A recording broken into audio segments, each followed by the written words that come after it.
It's been an entire month with the S25 Ultra, and boy, do I have a lot to say about this thing. Like, was it worth purchasing? Am I actually going to be using this phone? And how has the experience been throughout this past month with the S25 Ultra? Look, the video that I made the other week, it was quite negative. After the first impression subsided and I got to spend more time with it, I was frustrated, especially after having found out a few head-scratching things. There's the whole S Pen debacle. Samsung removed Bluetooth from it, which means this phone no longer has a remote shutter and the S Pen no longer supports air gestures. And most annoyingly, this wasn't exactly communicated to people who were interested in purchasing this phone. Removing a feature from a device is never a good thing, but removing a feature and then not telling anyone that you removed it is even worse, and it kind of left me feeling a little confused. There's also that whole 8-bit display argument. This phone now shoots in 10-bit 422 video, and it allows for log, though it only has an 8-bit display, so you can't even view what you're shooting correctly. And because of this,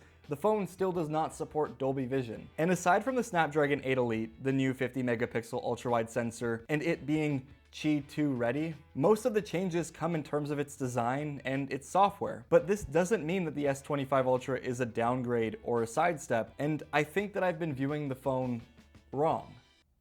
Sort of. So before we get into it, a like and a sub to the channel is always appreciated. We actually just hit 50,000 subscribers as I'm recording this video, and I genuinely cannot say thank you enough. It means the absolute world, and I really couldn't have done this or do this without any of you, so just thank you. Anyways, speaking of what's new, let's just get the design and hardware out of the way quickly because this phone is nothing short of premium, and you can feel that every time you pick it up. Look, I like curved edges, but there's no denying that the flat sides with a titanium chassis have just become like the standard now. Every rail, top, bottom, sides, Samsung's flattened them out, which initially I didn't like. It felt kind of weird, and honestly, it made this phone feel a little bit thicker than last year's S24 Ultra, which I didn't really like, but I have come around. It is actually 0.4 millimeters thinner, it's 15 grams lighter, and it does house a larger display, even if it's by a hair now at 6.9 inches. Nice. The updated look is nice. I think the fit and finish, tied in with the 92.5% screen to body ratio, made this phone look and feel like you're just interacting with one massive display. And if that's what the goal is, Samsung nailed it. It is now also using Corning Gorilla Glass Armor 2 as well, which is a mix of both glass and ceramic, and they've also improved the anti-reflective coating. As I've always said, the anti-reflective coating is really good. It helps with outdoor viewing angles and visibility, especially when in those brighter environments. This is untouchable when it comes to phone displays. Like, it is actually really good. Though I would have liked to see Samsung throw in a brighter display, because I really do feel like that at 2600 nits, this panel is starting to show its age. I mean, like, I don't have issues with the visibility, but with a lot of competition in this area, a brighter display doesn't hurt. But on the opposite end, when you turn the brightness down, the phone almost goes completely dim. And look, I don't condone late night TikTok brain rot content scrolling, but if you're someone who does that, this is a really good phone because it's not going to flashbang you in the middle of the night. And that's something that I actually do appreciate. I also don't really have any concerns about the durability on the S25 Ultra. The S24 Ultra held up great and the phone didn't even really have any micro scratches. Whereas with phones these days, it kind of seems like an impossible feat. Like every time I put a phone in my pocket, I feel like there's a new micro scratch. And with the S25 Ultra, I haven't picked up or have seen any, which is a really good sign. From a hardware perspective though, one of the things that I wish Samsung included was internal magnets for the Qi 2 standard. This phone does have Qi 2.1.0 and the Ultra can fast charge up to 25 watts wirelessly, but you need to spend more on accessories to achieve this. Now, this is where today's video sponsor, Spigen, comes in. Spigen's work directly with Samsung on their new MagFit line for the S25 Ultra, which are not only Qi 2 ready, but include the necessary magnets for Qi 2 accessories. But they also offer accessories as well, like the Nano Pop, which is a magnetic card holder that has specific cutouts to fit Samsung's, dare I say, awkward camera placement. The partnership with Samsung allows Spigen to provide you with known good accessories like their cases, which work alongside the S25 series without issue. There's also an extensive MagFit line from Spigen, which does cover all of your S25 Ultra and Samsung needs in general, and they do have things like car chargers,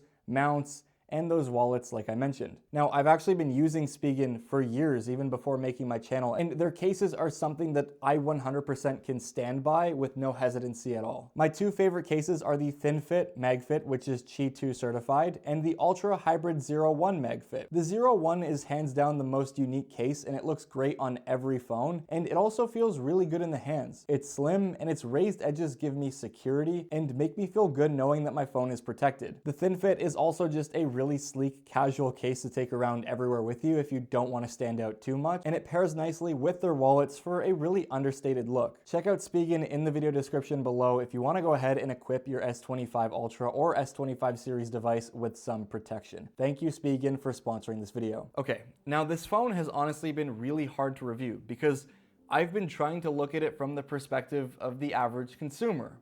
You, me, everyone, and yes, you, David, watching this video. Someone named David probably just like shit themselves. Seriously though, what makes this phone tick, and why should you consider buying it? Now, if you like playing games, the S25 Ultra is one of the few devices here in North America, at least at the moment, that have that new 8th Gen Elite from Snapdragon. And there's an updated 40% larger vapor chamber that does help keep things cool. In longer gaming sessions with heavier titles, yes, the S25 Ultra does still throttle, but since the phone's been out for a little now and some updates have come out, I'm finding my experience with some titles much better than I did at launch. The temperatures are good, the phone isn't getting insanely hot like it did previously, and the performance in games is fantastic. And here in Canada at least, this is one of, if not the best phones for mobile gaming. I say that because you have a really large, nearly uninterrupted display, and you're getting a really immersive experience, which is kind of rare for a smartphone. The touch responsiveness of this display is also much better, along with its efficiency,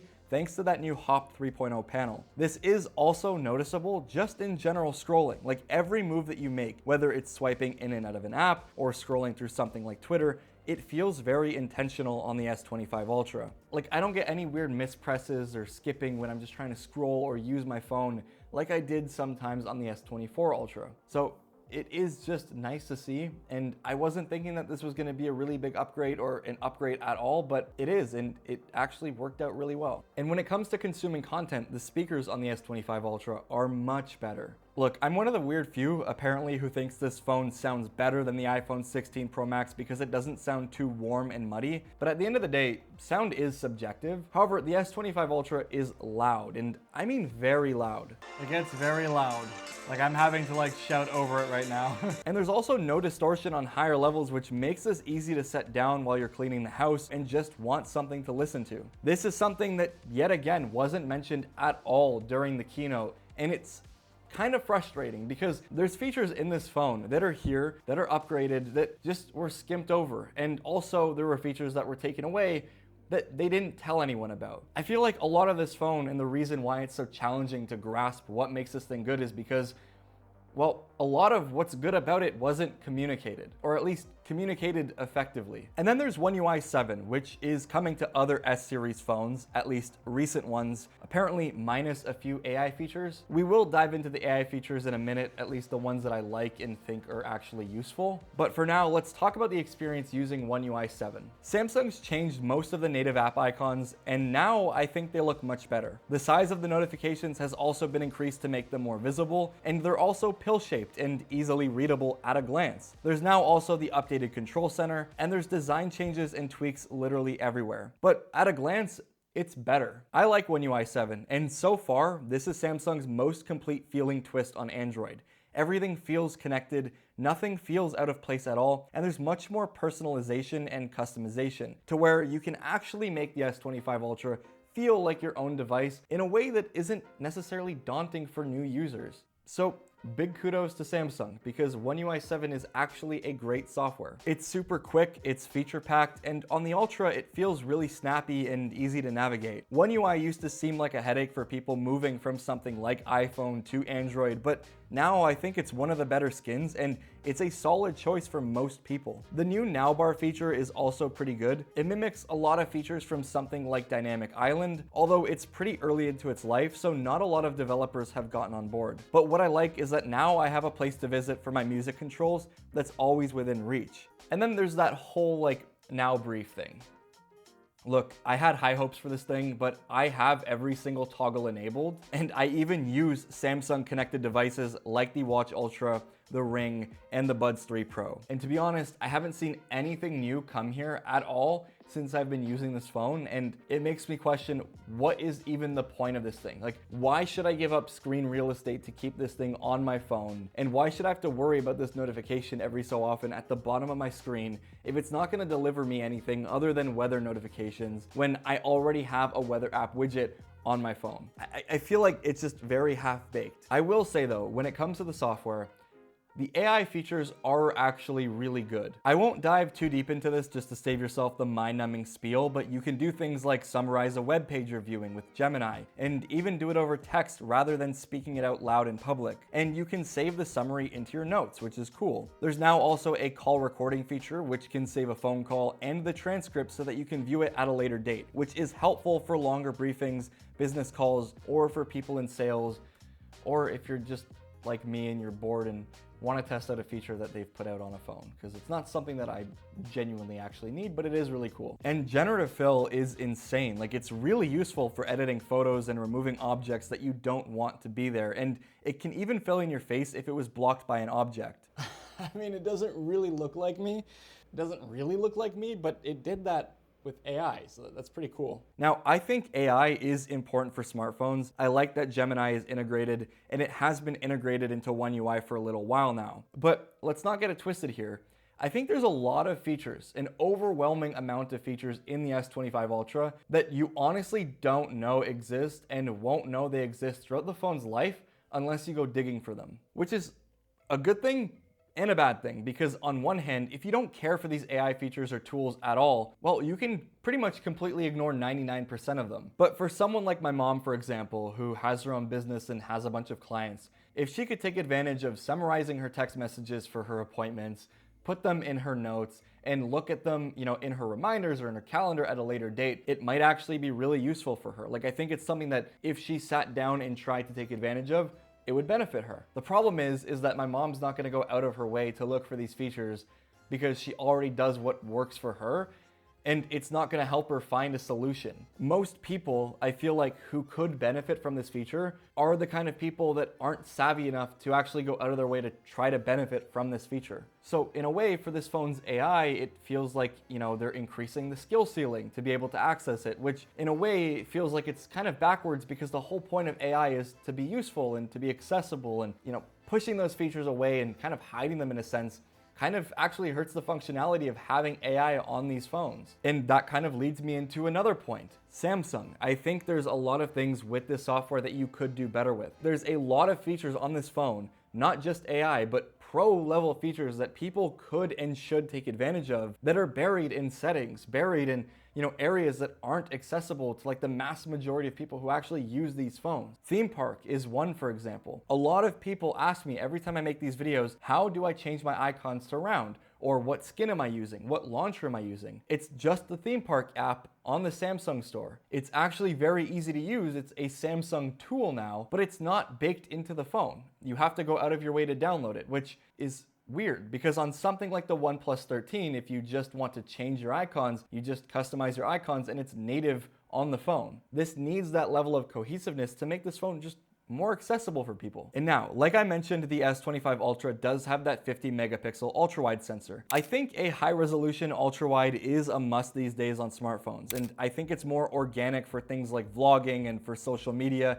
and it's nice to get some cool photos with unique perspectives. The new ultra-wide has fantastic macro capabilities. The image is sharp and it looks quite pleasing, and I think that it was a nice change. But I do feel like this camera system as a whole has been kind of somewhat forgotten by Samsung. Sure, having a feature where you can zoom in 100 times digitally is something that's cool, and it does really well for things like keynotes to get the crowd kind of, roaring and whatnot. But it's not actually something that I would use in my day-to-day because it's just not that great. And I feel like as a whole, these cameras are pretty far behind the competition. And for an Ultra phone, this is something that I do feel like is lacking severely. In auto, you can get really good, albeit inconsistent results. Sometimes the phone handles harsh lighting really well. It is good in HDR with a bright sky. It keeps things exposed fairly while capturing what you want. But sometimes it does fall apart. Sometimes the lighting is just too much of a challenge for Samsung's processing to handle. And the image can often look like it came from a smartphone 10 years ago. And to this day,